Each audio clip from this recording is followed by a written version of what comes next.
Sehatra sosialy sy ny ankizy sahirana biazana eo anivon'ny akantsimoka eny Anosy Avaratreny no nahazo tombontsoa tamin'ny orinasa Parabole Madagasikara. Ity orinasa ity moa dia manompana tanteraka ny fanampiana ara-tsosialy eo amin'ny sehatra ny fanabeazana.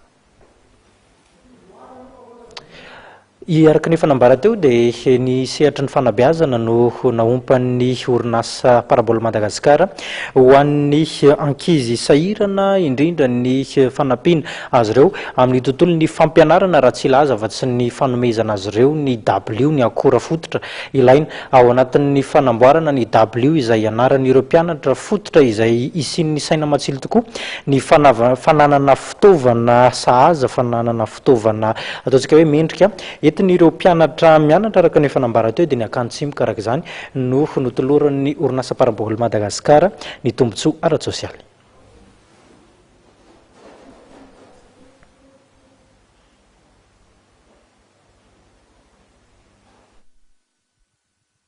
Manamafy ny firotsahany amin'ny fanatanterahana asa sosialy ny Parabole Madagasikara. Nanolotra fitaovam-pianarana an'ireo ankizy sahirana taizanao anivon'ny akantsimoka etsy Anosy Avaratra tokoa ity orinasa ity. Etsy andanin'izany ny atoany ihany koa ny akora ahafahan'ity akan'ity manangana W ho miisa 30. Amin'ny ankapobeny dia naompana amin'ny fampiroboroboana sehatra ny fanabeazana ny asa sosialy sahan'ny Parabole. Le fanampiany Parabole tamin'ity dia araky ny zavatra ilain'ilay sekoly dia hitany atao hoe ny kojakoja ao ampianarana zany no tena tsampy. Zany hoe nisan'izany ohatra ny fitaovam-pianarana ny cahier, ny stylo dia indraisin'ny Parabole tanana zany izay fanomezan'izay cahier stylo amin'ilay akany efa madivadivy farany any taom-pianarana 13 sy 14 arivo araky ny zavatra ilain'ilay akany dia hoe ilaina foana ihany koa ireo zany no an'ny amin'ny taom-pianarana ho avy indray ary dia izay no natolotra Parabole anisan'ny natolotra.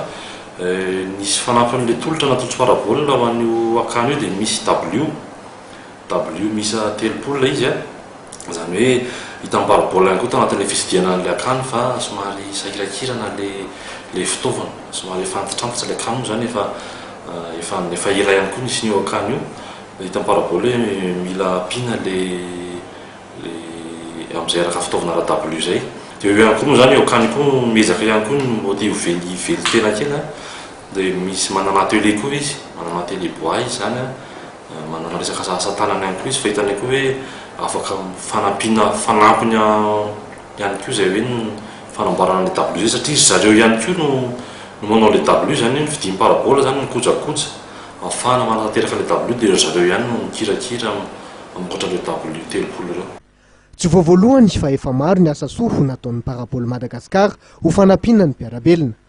Efa niara niasa tamin'ny Rotary Club ihany koa izy tamin'ny fanamboarana ny EPP Etsivandry. Teo ihany koa ny fanampiana natao tao amin'ny village de la Joie eny Ambohidratrimo. Raha ny asa sahan'ny Parabole Madagasikara manokana indray moa dia tsy mitsahatra manome tolotra vaovao ho an'ny mpanjifa ny hatrany ity orinasa ity etony ihany koa tokolasy tokovavy no amaranana ny fampahalalam-baovao antsika isarona feno ianao nanaraka izany hatramin'ny farany ary mirary anao azo fi ao ampanarahana ny toy ny fandarana eto amin'ny fahitalavitra ma TV veloma tompoko.